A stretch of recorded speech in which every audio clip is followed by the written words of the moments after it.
What's la bif, on se trouve aujourd'hui pour une nouvelle vidéo. Je reviens sur YouTube après presque un mois d'absence, et ça fait beaucoup. Mais je suis de retour pour annoncer la liste de Jamel Belmadi et débriefer un peu sa liste, les absents et les revenants. Bon, passons au goal. Comme d'habitude, Mandrea, euh, Zegba et Bambo, je pense que Mandrea sera titulaire dans les cages. Je pense qu'il faut pas se louper sur ces matchs parce que c'est les deux premiers matchs.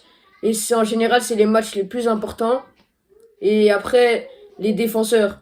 Il y a Atal, même s'il s'est fait sanctionner, je crois, jusqu'à la CAN. Ouais, je crois, une dizaine de matchs, il est sanctionné, mais il est quand même appelé. J'ai vu qu'il va suivre un sort de programme pour être là pour la CAN. Après, il y a, comme d'habitude, Guitoun. Guitoun qui sera une bonne dédoublure pour Atal. Et pourquoi pas titulaire, puisque Atal joue moins que Guitoun, bah il joue pas du tout en fait. Et pendant que Guitoun fait ses entrées à Metz et tout.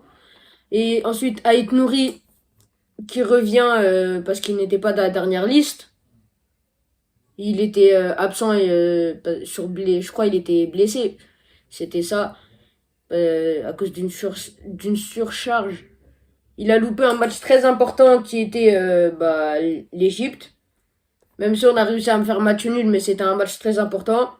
Aït Nouri n'était pas présent, mais là, espérons il sera présent. Ensuite, Laroussi, qui a fait une très bonne entrée pendant, avec l'Égypte. Enfin, contre l'Égypte, mais il a fait une très bonne entrée. On peut même dire il a bien tenu ça là et qu'il a fait peut-être un des meilleurs matchs que voilà, il a pu faire. Et ensuite, il y a Monji qui joue à Villarreal. C'est pareil pour lui. Après, il y a Tougaï qui joue aussi dans son club. Voilà. Il y a aussi Ben Sebaini qui explose tout à Dortmund, qui fait des très très bons matchs. Et il y a aussi le fait que il revient de blessure, je crois. C'est pour ça qu'il n'a pas joué contre Newcastle. C'est ce qui paraît, c'est ça. Et il y a aussi Touba qui joue à Lecce, je crois, en Italie. Après, passons au milieu de terrain.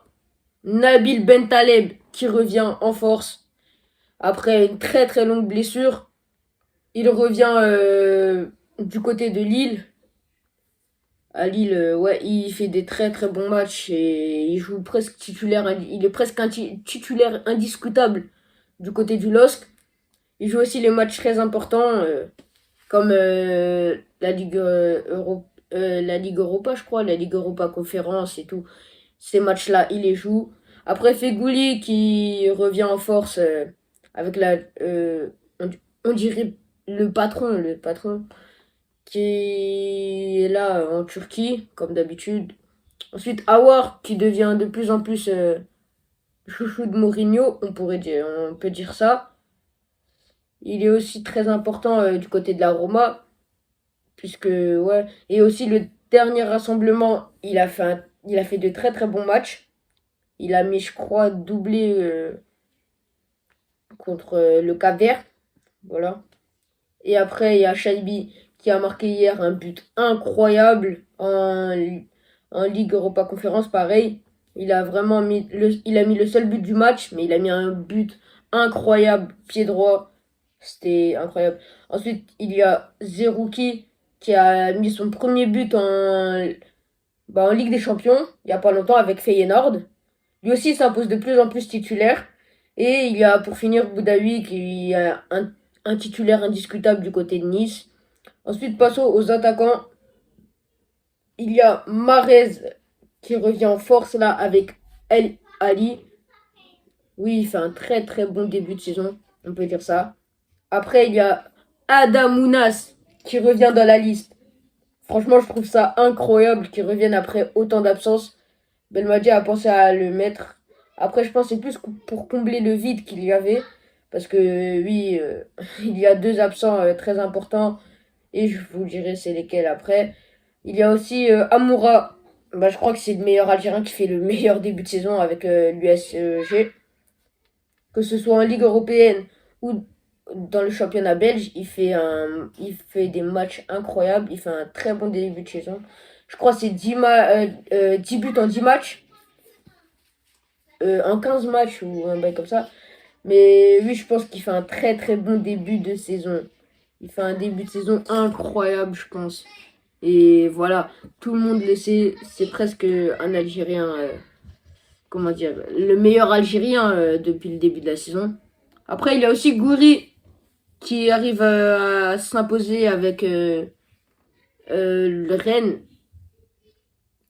Même si les deux matchs qu'il a fait avec l'Algérie, il a pas trop été pris, il a pas trop joué, on va dire, pas trop bien joué, on peut dire ça. Après, il y a aussi Bounedja qui est là, comme d'habitude. Et j'ai failli oublier Slimani, le patron, le boss, qui est là.